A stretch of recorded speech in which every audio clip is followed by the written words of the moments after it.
আসসালামু আলাইকুম। আমি সাথী। আমার বাসা নোয়াখালী। তো আমার বিয়ে হয়েছে, আমার জামাই আছে। তো আমার জামাই দুবাই থাকে। তো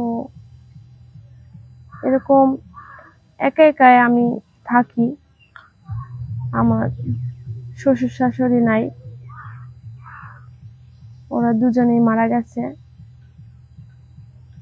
তো আমার জামাই আমাকে একা রেখে বিদেশে গেছে চাকরি করতে।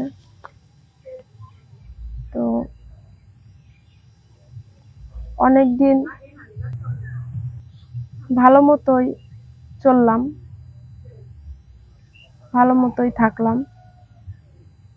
হঠাৎ একদিন আমার জামাই দেখি ওর বন্ধুর কাছে একটা মোবাইল পাঠায়।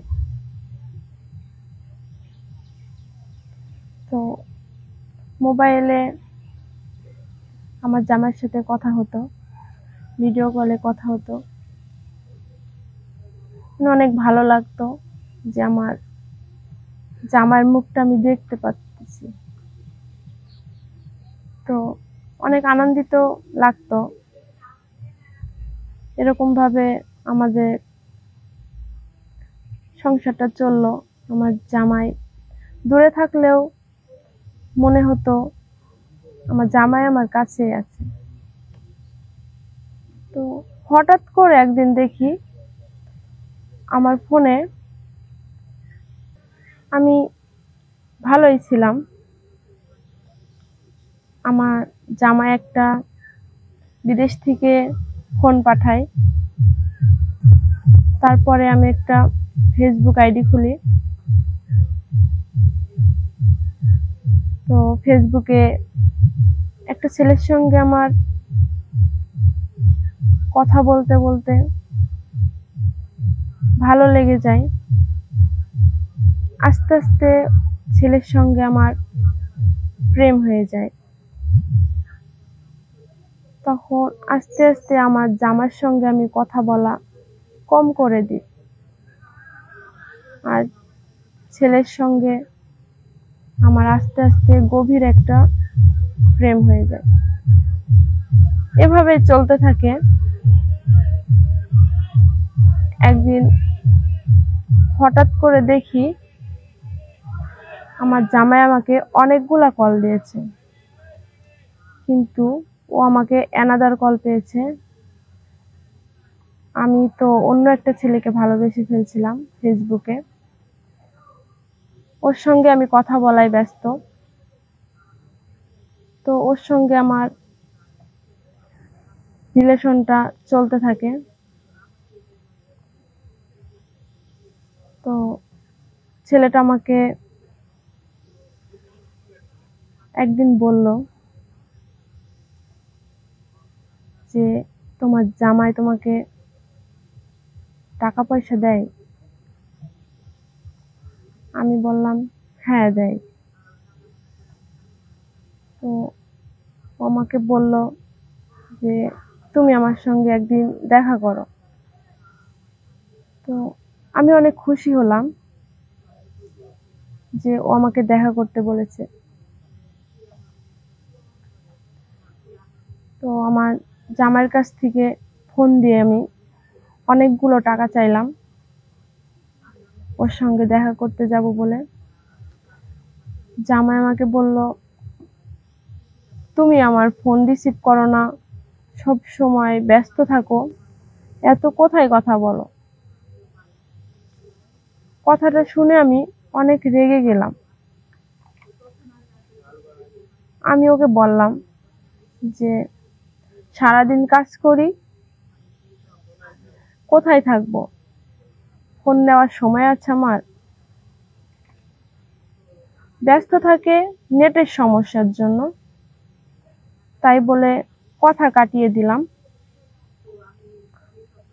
তো ও আমাকে অনেকগুলো টাকা দিল।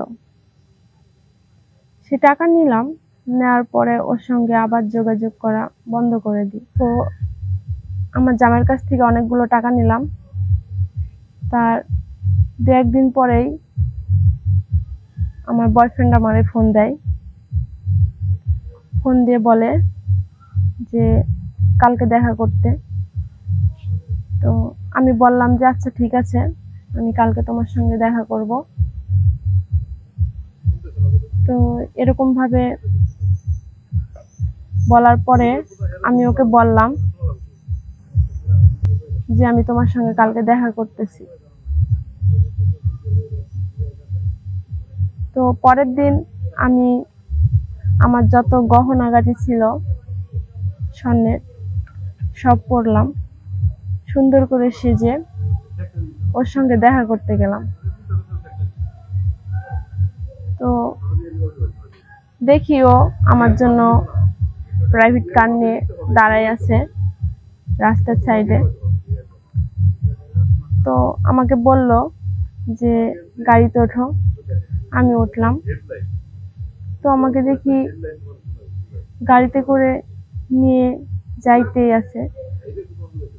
হঠাৎ দেখি গাড়িটা জঙ্গলের দিকে নিয়ে যায়। তো আমি ওকে বললাম যে এদিকে কোথায় নিয়ে যাচ্ছ? ও আমাকে বলল যে আমরা তো ঘুরতে আসছি, তাই না, আমরা ঘুরবো। তো আমাকে ও বলল যে তোমার কি এদিকে ভালো লাগছে না? আমি বললাম যে কেন লাগবে না ভালো, তোমার জন্য তো আমি মরতেও পারি। তো আমাকে আস্তে আস্তে দেখি গভীর জঙ্গলের দিকে নিয়ে চলে যায়। তারপর এক জঙ্গলের গাড়ি থামানোর পরে দেখি গাড়ির সামনে অনেকগুলা ছেলে দাঁড়ায় আছে। তো আমার বয়ফ্রেন্ড ওর দিকে ইশারা দিতেছে। আমি ওকে বললাম যে ওদেরকে তুমি চিনো? আমি এই কথা বলার সাথে সাথে ও হাসলো। হাসার পরে ওদের কাছে আমাকে ধাক্কা দিয়ে দেয়। দেওয়ার পরে আমার বয়ফ্রেন্ড হাসতে থাকে আর আমাকে বলল যে তুই একটা বিবাহিত মেয়ে, আর আমি এমন একটা ইয়াং ছেলে তোকে বিয়ে করব, তোকে ভালোবাসছি। তখন আমি ওকে বললাম যে মানে? আমাকে বলল যে তোর টাকা পয়সা, তোর গহনাগাটি নেওয়ার জন্য তোকে আমি ভালোবাসছি। তখন ওই ছেলেদের কাছে আমাকে দিয়ে বলে যে তুই ওদের সাথে থাকবি।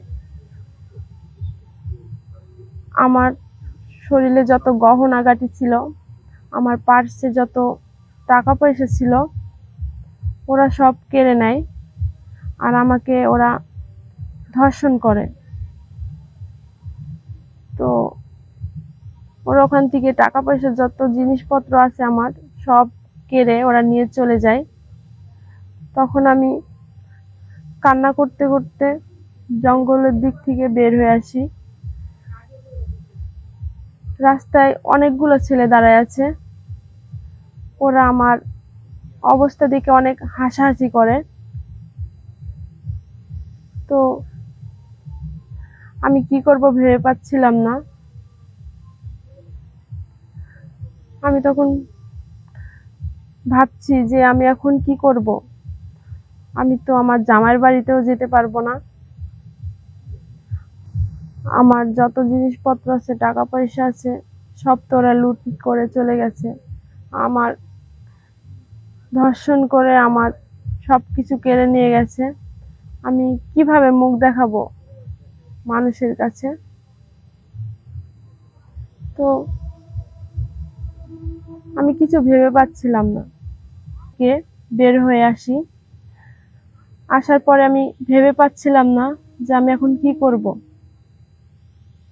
তো আমি বাড়িতে গেলাম, বাড়িতে যে বললাম সবাইকে যে আমাকে রাস্তায় ডাকাতে ধরছিল, আমার সোনা গহনা, আমার টাকা পয়সা সবকিছু লুট করে নিয়ে চলে গেছে।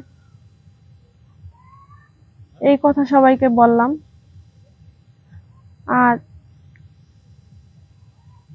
আমার জীবনে এরকম ঘটনা যেন আর কারোর জীবনে না ঘটে। তো এরকম ভুল কেউ করবেন না। ফেসবুকে না জেনে, না শুনে, না চিনে কাউকে ভালোবাসবেন না, কাউকে বিশ্বাস করবেন না। যে বিশ্বাস করবে সে আমার মতো ঠকে যাবে।